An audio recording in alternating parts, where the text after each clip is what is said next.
What's up, everybody? Dreadful Desire here, and bam, you got another vlog. I know y'all weren't expecting that, but here it is. So I'll be talking to you about the time I went to Something in the Water. First of all, I can't help but be so thankful and excited to be able to go to that experience. I been wanting to see Pharrell since like a wee child. Like, he is one of my biggest inspirations, music wise, art wise, just for me being myself. He was one of the ones, as well as other artists I listened to growing up, that let me know that it's okay for me to be myself. You're gonna have a lot of people that don't rock with you. It does not matter. As long as you're happy and you're doing what's you, that's important. And he was one of the main ones that put that into my psyche. So if you guys don't know what Something in the Water is, Something in the Water is a festival that happened in Virginia Beach. This happened last year, 2019. This was the first year, so there's a historical event, first year that they tried to do it. Now, of course, they would have did it this year, but the whole, COVID, no, it's just not safe. But I didn't understand how big this was. Like, I knew, like, high up there, but I didn't understand the degree until I actually was there experiencing it. So, first of all, it was in Virginia Beach, because that's his hometown, Virginia Beach. But also, they haven't had a big festival since the Greek Festival. Now, I'm not from Virginia Beach. I tell you guys this all the time. I'm from Rocky Mount, North Carolina. So I had no idea what Greek Fest was. I didn't understand why, since we have an oceanfront, the oceanfront is this big out here, why they didn't do festivals. I never knew until someone told me, they used to do them, but I didn't know why. So I did a little bit of research and looked up the Greek Fest. That was, first of all, that's a whole 30 years ago, fam. 30 years. That lets you know how older states are when certain stuff happens. So anywho, 30 years ago, they had the Greek Fest, and it was like a big old festival. Everybody was getting hype. All these celebrities and people were there.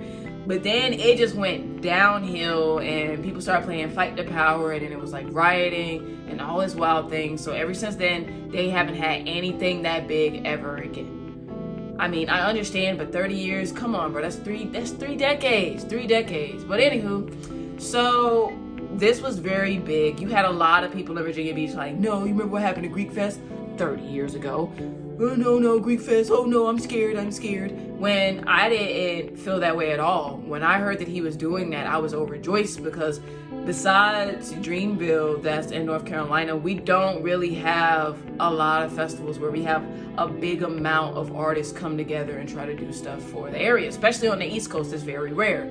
So I already knew it was going to be phenomenal. Second of all, I already knew Pharrell wasn't going to allow all that wild stuff to happen. I mean, obviously, he couldn't just tell people of Virginia Beach, hey, I want to do a festival. No, he already knew the history. He already knew what happened at Greek Fest. He knew that he had to plan this in and out to make sure it would not be crazy. So that's something else I did like about Something in the Water. What I liked about Something in the Water as well is that it wasn't just music, because it wasn't just about the music. And I think that's one of the big things half of the people forgot that were there, or just wasn't attending, or they just had these fears. It was not just about the music. He made this festival so it could flourish his hometown, so they get more revenue, more local store owners would get stuck, creativity, connections. He is trying to uplift the economic value of his hometown. That's something that I will definitely do when my name gets more stained. I want to rebuild my hometown. They deserve it, just like Virginia Beach deserve it. So he didn't want it to be just music. He wanted it to be things for everybody, for all ages. He had the Sunday services. I thought that was an amazing idea. That was actually free to attend to. You didn't have to pay a ticket to see that, which I thought was amazing. So you had all these amazing people coming out. They had the cool, church fans that had Something in the Water praise service on the Sunday. They had so many things that I'm definitely going again whenever they, have the festival. But it was so much. One thing I do regret is I wasn't organized as much, because I didn't expect it to be that much. Like, they really gave you bang for your buck. I spent like $250 on it. And first of all, there's already 50 different artists.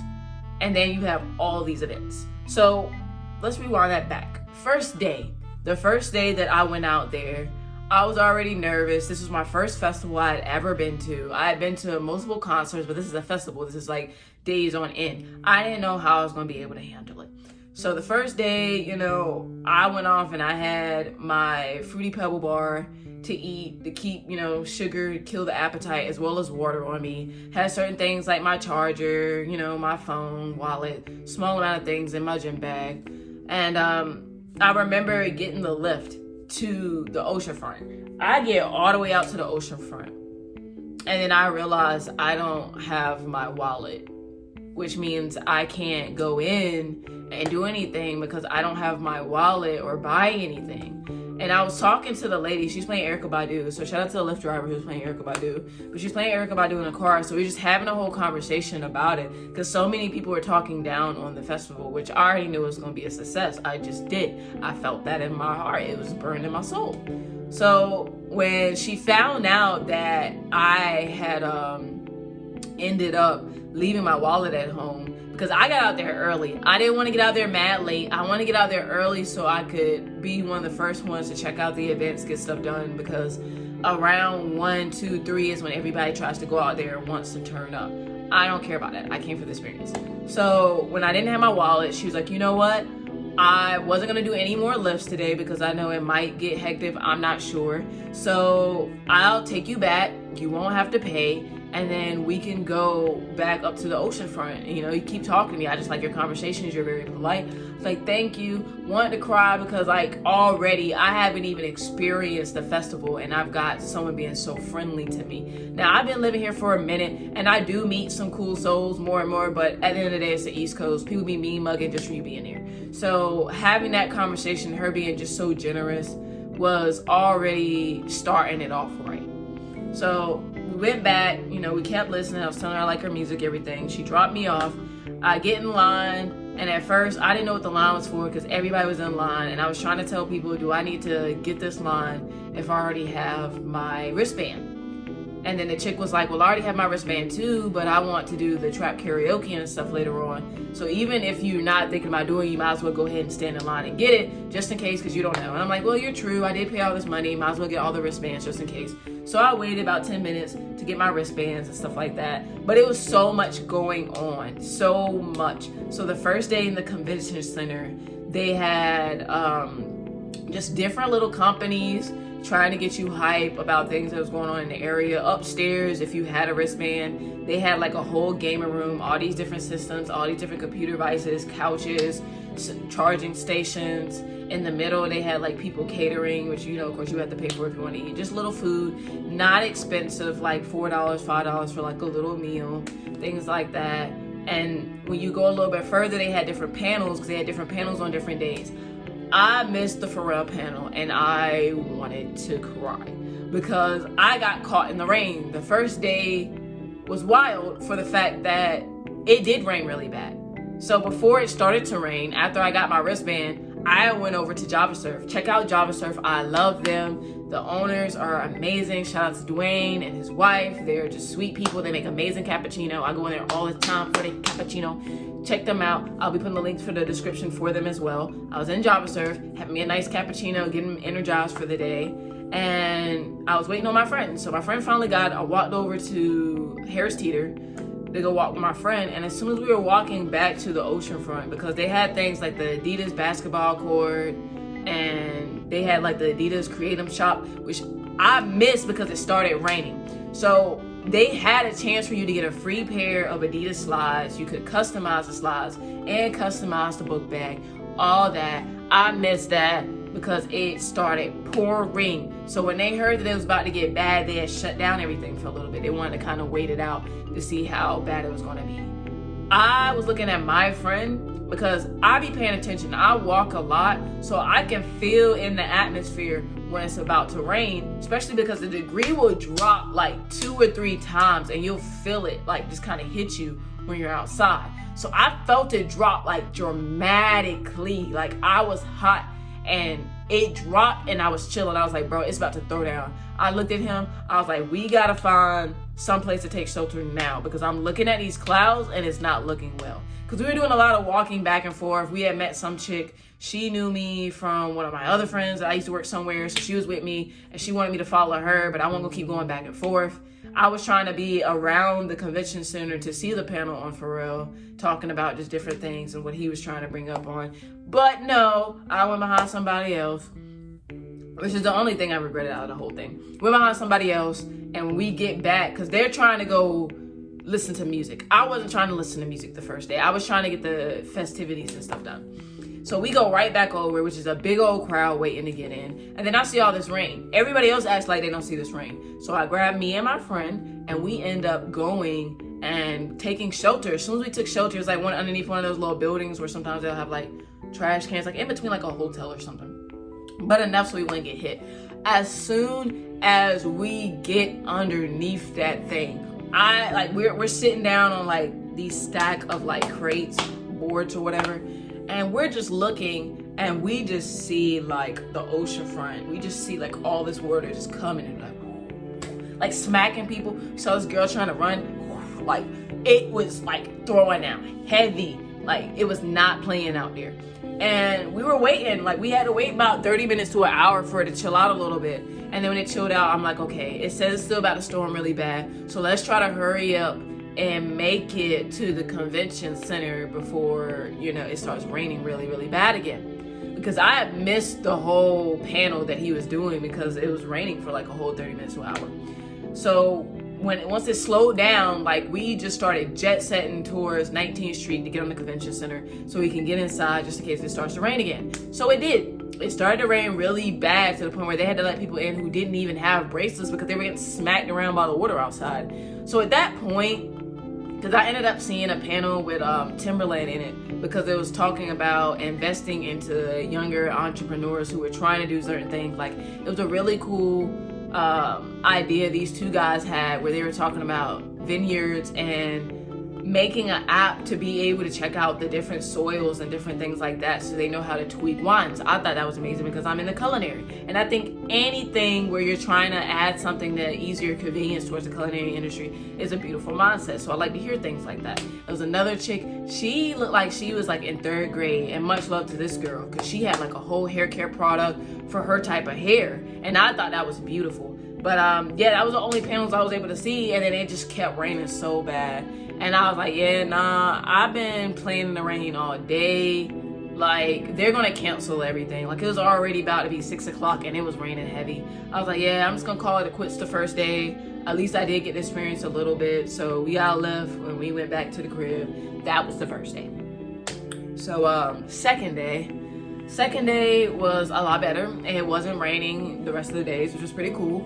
So second day, I ended up being in the pit all day. I got up early the same time to stand in line because I wanted to be one of the first ones towards the front of the pit because there were certain people that I wanted to see there. Now, if I would have known that the Adidas thing wasn't going to be on Sunday, I would have went to the Adidas store and got me some free pair of Adidas shoes. But I didn't know that because I wasn't paying attention to the schedule on the app. I was just paying attention to the schedule on the app for the slot placements. And there's a few people that I wanted to see that day compared to Saturday and Sunday. Like it was a few, like 1 or 2 for, but I knew who I wanted to see. So already that day, the people who were playing, I wanted to see Mac DeMarco. Mac DeMarco never comes on the East Coast. Like he stays on the West Coast. Beautiful, beautiful musician. Love me some Mac DeMarco. So he was playing there.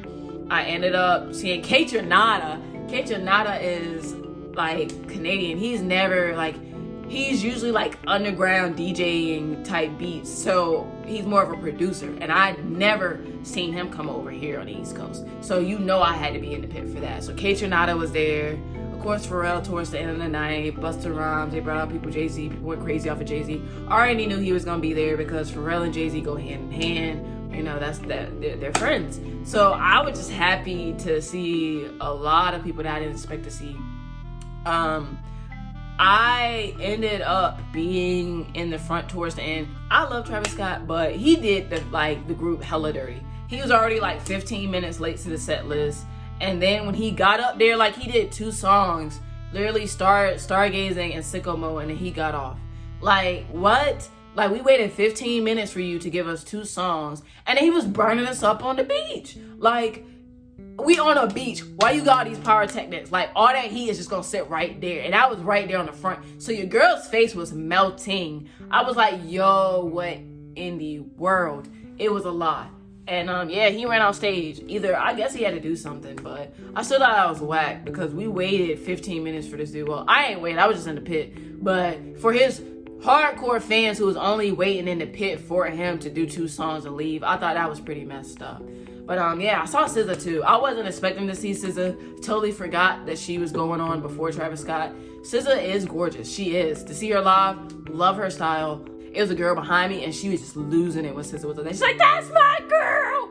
And I was laughing, and I was just like, "That's her girl, y'all." And, they was laughing because it's like, it was only a small amount of people in that crowd that I can truly say were hype, which blows my mind. If you pay all this money, why are you on your phone the whole time? Why are you not interacting? Why are you not singing? Why do you pay all this money and then you don't know any lyrics to any other? It just doesn't make sense. But I'm not one of them people. So yeah, I saw Ferg. It was a guy behind me. He was trying to holler at me for like the longest time. And like, I was giving him conversation, but I knew what he wanted and he wasn't going to get that. So when Ferg came up there, because I was excited to see Ferg because I wanted to see Ferg when he was in Norfolk, but I had a lot going on. So I was happy that he came for Something in the Water.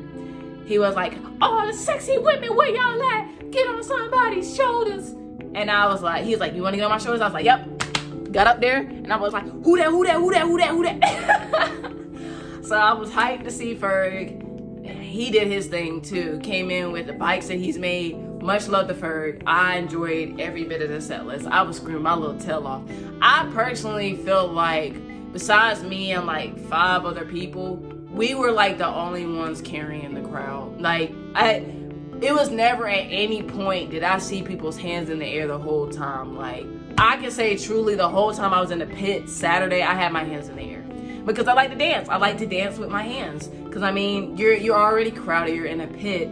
So you're going to not really have that much space to jiggle like you want to. So you move with your hands. That's how you show your appreciation. And everybody was just staring. Like, even when they were like, "Get hype," they were like, and I'm like, "Y'all wildin', it's hot."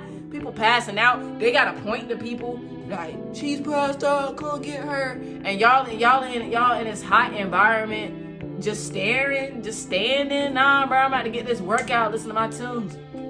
So yeah, Mac DeMarco came on stage. When he came on stage, everybody was like, "Oh, he looks weird." I'm like, look, I ain't gonna hold you. Mac DeMarco is weird, but he's a good weird. I don't care how weird he is, that man has a really groovy soul and you hear it in his music. So I had to tell them, I'm like, look, I've listened to his music and he is a very weird soul, but he is an amazing person. Give him a chance. Don't say you don't want to hear him, because the crowd was being kind of like hesitant towards certain people. And I'm like, y'all can't be like that. Pharrell obviously put them on a set list for certain reasons because he digs their music. So he played like all my songs I expected him to play. Like, he played On the Level. I wanted to cry because On the Level is one of my favorite songs by Mac DeMarco, and I never thought I was going to be able to hear that live. So big ups to him. He did that, and everybody started grooving. They were just like, "Oh, my bad." I'm like, yeah, Mac DeMarco is mad groovy. And yeah, so love Mac DeMarco. Kaytranada, he played all them mixes, even the Janet Jackson one I was hoping. And then he was just like, "Woo," like, she gets it. I'm like, "Yeah, man." Yeah, I had a ball. Hands in the air the whole time. And then after SZA and Travis Scott ended up getting done performing, everybody left the crowd, like majority of people. And I was like, good, like, get out. Because I wanted to see Pharrell. And that put me right at the front. Like, literally, I was right there at the front. So he started playing all the songs I wanted him to play, and my hands were in the air the whole time for that Lightning Fire Magic Prayer, y'all, because it is Something in the Water. And I enjoyed every bit of it. My hands were in the air. I was excited. I had the best time. It was funny too, because when I got right there, like right when Pharrell was about to perform, some guy had bumped me, and because like it wasn't as packed, but it was still a little bit packed. But some guy had bumped me. He had like a pink cap on. He looked at me and we just kind of smiled at each other. It was a very genuine smile. And then I put my hands back up in the air because I was the only one who had my hands up in the air, which I don't understand why, because if he was one that made the event and y'all still in the crowd and y'all literally waited until the last event, like, why not? I was hyped to see that Tyler was there. I've seen Tyler I've seen him 2 other tours. I'll probably make videos on that later. I've been to 2 tours by Tyler because I've been listening to Tyler since the beginning. So yeah, hyped to see him there, hyped to see him collabing with all the artists that I like. That was beautiful. So he came out, and Missy Elliott came out, of course, because you know they're from Virginia Beach. Timberland is a goofy character. Let me tell you, from seeing him at the convention talking to being on stage, he is so goofy. Like, he's goofy to the point where like some of them had to ignore him because he be acting up, and I couldn't help but laugh because I'm just like, that's a sweet soul. So much love to Timberland. But yeah, I had a phenomenal night that night. I loved every bit they played. Charlie Wilson came out. Didn't expect Charlie Wilson to come out. Snoop Dogg came out. Knew he was going to be there. So that was just nice to experience and seeing them grooving. Busta Rhymes came out too.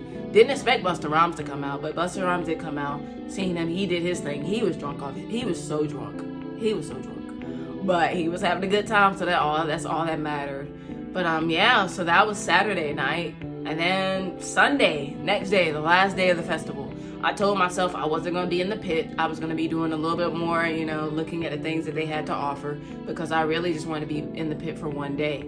So I did not know Adidas wasn't going to be open on Sunday. So I was like, dang. But I was like, whatever. So I saw on Instagram, because I follow Billionaire Boys Club Ice Cream, they had they had a picture of their truck up at the festival.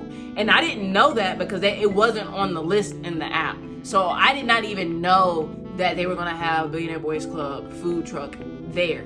So I had already lost it. So he was like, be on the lookout for our waffle truck for more ideas. We'll give you more info in an hour. So I went and I waited in line. Now the line was long, but I did not care because first of all, I had never tried Billionaire Boys Club ice cream. I've heard about it. I mean, I've seen the brand since I was growing up. They have beautiful designs, but I had never actually tried the ice cream that makes this company so famous, Billionaire Boys Club ice cream. So the culinary side of me was really speaking out. I wanted to try this ice cream, and I love ice cream. So check out the Dream Pots video I did dealing with vegan ice cream, but I'm a big lover of ice cream. So I was waiting in line, and you hear all these people, oh, y'all waiting in line for ice cream? I wasn't trying to hear that. I didn't care what they had to say. I knew why I was in line for the ice cream. So as I was waiting in line, I looked on Instagram, and they were saying that you could get put in a raffle if you ordered the Cones and Bones sundae. So I was like, all right, I don't even care if I don't want a sundae. I'm ordering the Cones and Bones because I want to get put in a raffle. So when I got up there, if you looked on the list, they had that take out. Like it was two options that were taped out completely. And that wasn't even on the menu. So I'm like, oh, so they doing a private raffle, huh? So I'm like, okay. So they did a private raffle. Yeah, I said I wanted a Cones and Bones sundae. And they put butterscotch on it. It was on a cup. They put it in the cup. I love the design on the cup. Beautiful design. I love that. I thought that was really cool. And I do have pictures up on my Instagram, Dreadful Desire, if you want to see some footage and some pictures of me out there and something in the water, getting my golden crisp on, gotta get that sun in. But yeah, it was phenomenal. I wanted to cry. Like, I truly understood why he has that brand in place and why it's worldwide. That ice cream was amazing. Just the texture, you could tell how fresh it was, even with the butterscotch. I don't care for butterscotch at all. And now that's a whole lie, because I thought that I didn't like butterscotch. But in reality, I don't like artificial butterscotch, which makes sense because I've noticed the more that I've been dabbling in the culinary, because your girl's a chef, I've realized that it's not really that I don't like things, it's just I prefer things from scratch. It tastes so much better from scratch. And their butterscotch was from scratch. And I wanted to cry. Like, it tasted so similar to caramel, but it wasn't. And that's how I knew that was butterscotch from scratch, because butterscotch is a little bit sweeter than caramel. And so I was able to automatically like, okay, it's got the same flavors, but just a tad bit. And that's how I knew it was made from scratch. And I wanted to cry. It was so good. It was so good. So after I got my ice cream, we ended up walking to 17th Street where Timberland was there, which is the Timberland boots. They were showing the summer collection, well, the spring collection of their boots. And we were the first ones to get to see it because it's for the festival. So it was like an early release to see the shoes. They had like card holders. They had stickers. I got a lot of stickers that I have on my sketchbook. They were giving away free shirts. So your girl got a shirt. It says Timberland, something in the water. And it has this on the back. So yeah, I got that as well. Everybody loved my outfit, which I said I love you guys. I appreciate that, because your girl has been modeling for about 2 years, just freelancing, just trying to get my name out there. So yeah, happy about that. And it was pretty chill. Like, they even had areas where you could sit down and relax and stuff like that. But yeah, after we got done getting Timberland, getting some free merch from Timberland, we wanted to take all this stuff to the car. So we went to go take it to the car and, you know, have a little session. So as we're having a session, I'm on my phone, kind of taking a break, because we had been out, you know, ripping and running all day. We haven't actually sat down until this time.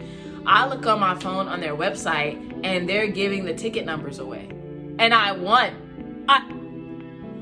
I won. So I lost it. This is the first raffle I've ever won in my life, fam. In my life. So I already, like, every time I think about it, I be wanting to cry, because I do not be winning no raffles, son. And this is the first one I won. And it's for a company that I've been looking at since as long as I can remember. I don't have a single piece of clothing from Billionaires Boys Club. So I lost it. So they said I won a free Kai Kai Kiki pillow. And it said what time to come pick them up. And I saw what time it was, and it was already that time. I ran from 17th Street all the way to 10th Street, back where the festival is, had to run in and run 5 more blocks to 5th or 6th Street where the truck was. And I didn't care. I ran like I had the golden ticket. I ran all the way there. And when I got there, you know, it's still a long line, but like, now the little side door part where you get in to drive it was open. It wasn't open before. So I come over, and I didn't even realize until a week later that it was the same guy that I was beside the day before when Pharrell was performing, the guy with the pink hat. Did not even realize that was the same guy. It didn't connect until literally like a week later. So the same guy, he was there, and it was like a dark-skinned dude that was like looking through stuff. So he was right there, and I was like, hey, I won a raffle for Kai Kai Kiki pillow. I came to redeem it. And he was like, oh, okay. So then he was like, which one do you want? Because we have a few colors. And they had like a brown one or whatever, but I was gonna get the pink one regardless. But then he looked and was like, oh, I'm sorry, the brown one's already been redeemed.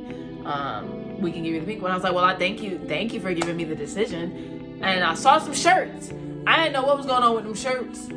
So I was like, how do you get those shirts? He was like, you didn't get one earlier. You ordered Cones and Bones ice cream. They didn't give you one. And he was like, even if you ordered something, they were supposed to give you one. And I said, no, they didn't give me one. He's like, yeah, wow. Well, you were supposed to get one. So what size you want? And I was like, medium. And then I got a shirt too. And then they put it in a Billionaire Boys Club bag.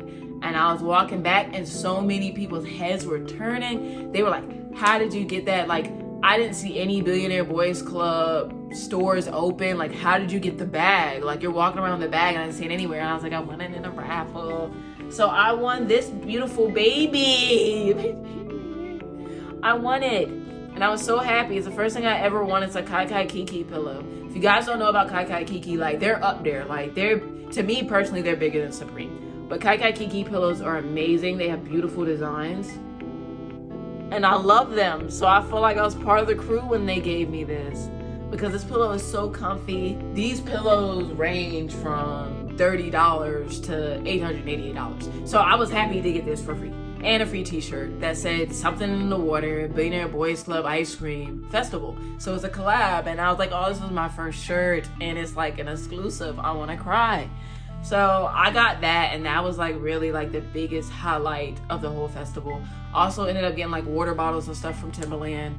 And overall, I loved it. The energy that I got, the compliments that I got on my outfits, the music was phenomenal. And it made me smile too, because like even like, I want to say a week later after the festival, Pharrell ended up posting a picture on his Instagram, is still there till this day, of him performing, and my hands are in the air. Those are my hands, because those are my beads. I had my love beads on and all my other beads, and I was the only one who had my hands in the air. So I thought that was sweet that they caught my hands in the air, and that was me. If you don't know about Something in the Water and you want to go, you know, whenever things get back right, I suggest you look it up. Suggest artists you would want to see there. And I loved it. That was my first festival I ever went to. I definitely go to another festival again. They show much love to your girl. But yeah, this is Dreadful Desire doing another vlog on one of the festivals my first festival that I've ever been to, Something in the Water, that was by Pharrell. You guys be safe, stay positive, and I'll see you guys next time.